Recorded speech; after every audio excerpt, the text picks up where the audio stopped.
E olha, não é de hoje que o Brasil tá nessa euforia a respeito de indicações. A gente preparou uma tela aqui para relembrar nossa trajetória do nosso país ao longo da história do Oscar. Ao todo, o Brasil já recebeu indicações por 12 filmes. Nós separamos, então, alguns que se destacaram na premiação. Vamos te mostrar aqui. O Brasil entrou no mapa do Oscar em 1963 com O Pagador de Promessas,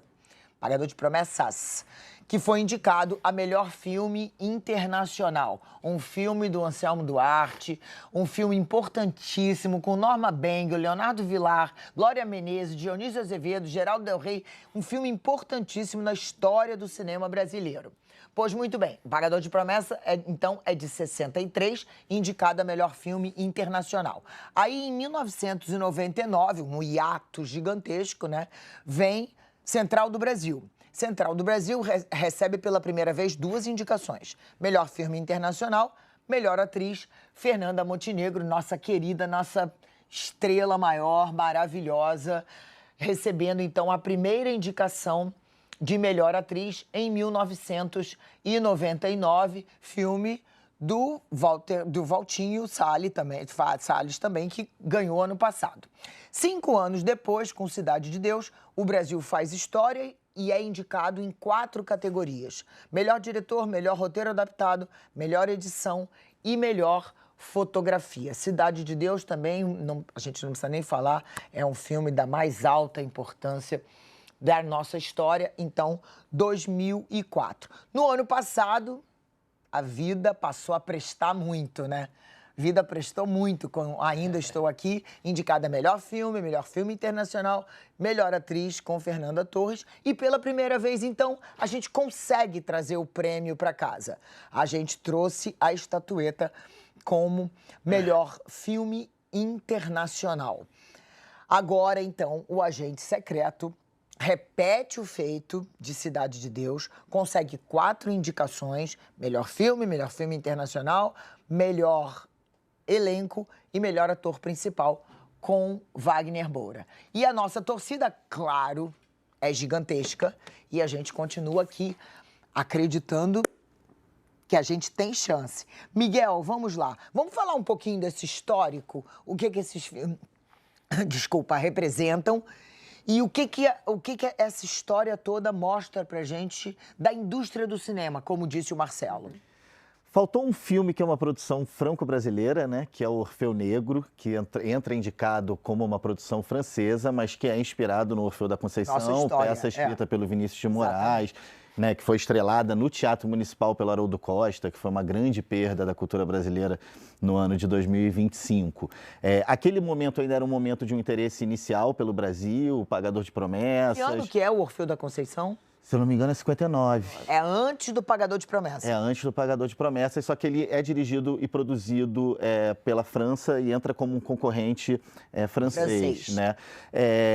O Brasil teve um momento muito importante nessa temporada de premiação, que foi na virada dos anos 90 para os anos 2000, que era resultado da chamada retomada do cinema nacional na década de 90, né? E agora a gente repete esse grande momento também, quando 2 filmes brasileiros, num espaço muito pequeno de tempo, se posicionam nesse lugar de um protagonismo no cinema internacional. Eu acho que mais do que tudo, Leilane, o que a gente precisa agora é entender que ao longo de todas essas décadas, onde a gente não teve nessas indicações da indústria, o cinema brasileiro teve muito forte, com filmes muito originais, muito autorais, muito criativos. Eu gosto muito de destacar um filme que foi indicado em 2023 e que foi indicado pelo Brasil para ser um dos concorrentes, acabou não sendo indo para a lista final do Oscar, que é o Marte 1, que eu acho um filme um dos filmes mais geniais da produção contemporânea brasileira, né? Mas a gente sempre fez um grande cinema, a gente sempre teve grandes filmes que a gente escolheu para representar o Brasil nessa temporada de premiações, e nem sempre eles vão por uma lógica da indústria norte-americana, que é importante a gente dizer que de 2019 para cá, começou de fato um processo de internacionalização muito flagrante. Desde a vitória lá do Parasita, sul-coreano em 2019, como melhor filme, se transformou essa configuração da presença de filmes em língua não inglesa no cenário dessas premiações norte-americanas. Agora, o Brasil sempre esteve presente nos grandes festivais de cinema europeus, né? Inclusive, uma coisa que a gente está comemorando muito no momento é que a gente tem um conjunto de indicações para o Festival de Berlim, que também saiu, para participar no Festival de Berlim, que também saiu essa semana, o filme novo do Karim Anus. A gente tem um filme do André Novaes de Oliveira, que é um dos grandes expoentes da nova geração, que a Conceição Evaristo é uma das atrizes. Tem uma expectativa enorme para entender. O André é um cara que dirige não atores com muita facilidade. Os filmes dele tem muitas pessoas da família dele. O Carlos Francisco, que faz o Alexandre, pai do Wagner Moura, trabalha muito. Né?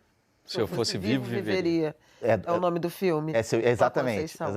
E outros filmes brasileiros que estão indicados nessa temporada, que vão participar do Festival de Berlim. Então, assim, o cinema brasileiro, ele é muito forte, ele é muito importante, ele tem uma assinatura, ele é parte importante da nossa identidade cultural. O que muda agora, e repetindo o que aconteceu na virada do século 90 para os anos 2000, é uma presença nesse lugar da indústria norte-americana que muda o patamar de uma obra brasileira. Eu conversava há pouco com o Juliano Gomes, que é um dos grandes críticos especializados de cinema brasileiro, e ele me falava, olha, Miguel, esse filme ele já tem uma importância artística e crítica enorme para ser discutido durante muitos anos. E com essa indicação e com o alcance que ele vai ter de público, ele vai ser um filme que a gente vai falar nas próximas décadas, um pouco talvez como a gente fala de Cidade de Deus como uma grande referência da nossa produção contemporânea até hoje. E ele deixa a porta aberta, né, para essa indústria brasileira também virar referência internacional dos profissionais, né? A gente pode se acostumar a ver o Brasil com indicações para o Oscar?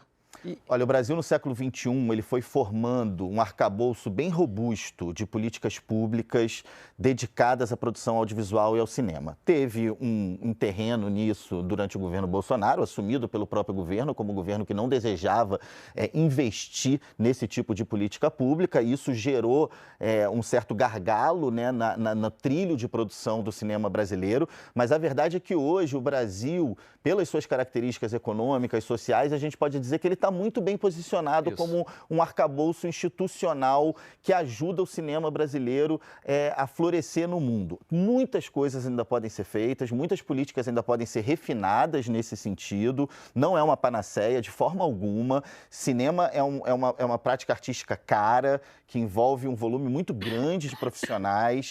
Ele tem arcos de jornadas de tempo de produção muito longos, desde a composição do roteiro até a chegada numa temporada de premiação.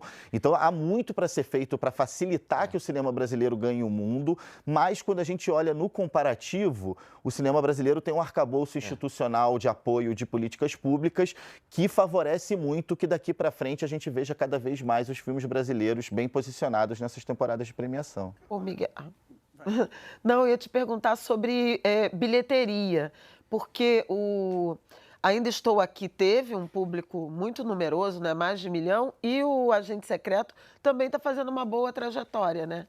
São casos de filmes que tiveram uma trajetória de bilheteria muito bom. O cinema brasileiro veio de um 2024-25 com ótimos números, porque tinha um filme infantil genial também, que era o Chico Bento. Tinha o Alto da Compadecida 2, que já é um fenômeno de engajamento do público. E esses filmes vêm conseguindo também ótimas bilheterias. É só importante a gente olhar para o ecossistema de produção cinematográfica com o cuidado de não pensar que a bilheteria é um índice decisivo do sucesso de uma cena cinematográfica nacional, né? É necessário também que a gente tenha circuitos independentes, festivais, circuitos de cineclubes, muitos ambientes formativos que trazem novos profissionais para o cinema. Pensando um pouco o que o Kleber disse, né? Jovens façam filmes. É muito importante que a gente tenha espaços para que esses jovens possam entender como construir filmes antes de se preocupar com esses bons percursos de bilheteria, que nesse caso a gente está muito feliz, porque é muito importante, a gente quer um cinema brasileiro mais visto por brasileiros também, e tanto o Agente Secreto quanto Ainda Estou Aqui tiveram carreiras brilhantes do ponto de vista comercial também, Flávio. Miguel, eu queria perguntar o seguinte, vendo essa linha do tempo do Oscar, comparando com a economia, o crescimento do PIB, diz que é voo de galinha, né? O Brasil cresce 2 anos, puxa, aí fica um tempão sem crescer, depois cresce de novo. Então, assim, você tem Cidade de Deus, aí fica um tempão sem ter nenhuma indicação. Depois você tem Central do Brasil, vai. E agora? Então, primeiro o seguinte, é voo de galinha ou não é? Ou é uma questão de reconhecimento do Oscar estar mais aberto a filmes de língua não inglesa? Ou se a indústria brasileira tem voo de galinha, não é algo contínuo, a indústria cinematográfica? Otávio, a cultura brasileira é uma das coisas das quais a gente mais se orgulha, é um lugar onde o Brasil meio que funciona, dá certo, né? Todo o nosso histórico dessa formação cultural e social diversa e complexa que é a cultura brasileira, assim. A gente precisa de muito mais estrutura para que a gente não chame esses momentos de voo de galinha. Eu acredito que do ponto de vista artístico, estético, da originalidade, da capacidade dos nossos filmes tocarem corações e mentes, sensibilizarem pessoas, alcançarem um impacto importante de público e crítica, a gente sempre teve. O que a gente precisa entender é os circuitos desses filmes, por onde eles caminham e como a gente cria todas as condições para que eles sejam vistos dentro do país, valorizando uma série de aspectos de formação de público no Brasil. Você sabe que, historicamente, o cinema brasileiro foi visto com uma crítica superficial, preconceituosa, de que o cinema brasileiro não estaria à altura da ideia que formou o nosso olhar para o cinema. Isso não confere com a realidade, a gente sempre teve um grande cinema. E tem uma outra coisa, assim, a gente é um país que tem muita capacidade de narrar no audiovisual. A gente é um dos países que tem o maior engajamento com produção audiovisual, se a gente pensar isso de forma mais ampla, com a importância que a TV tem historicamente no Brasil. Isso também se reflete no cinema. A gente construir mecanismos que possam fortalecer e dar consistência para que os filmes brasileiros permaneçam frequentando esses espaços é fundamental e necessário. Mas é também importante dizer, não é um problema de capacidade estética, artística, inventiva, de criar grandes filmes, de contar grandes histórias capazes de encantar o mundo.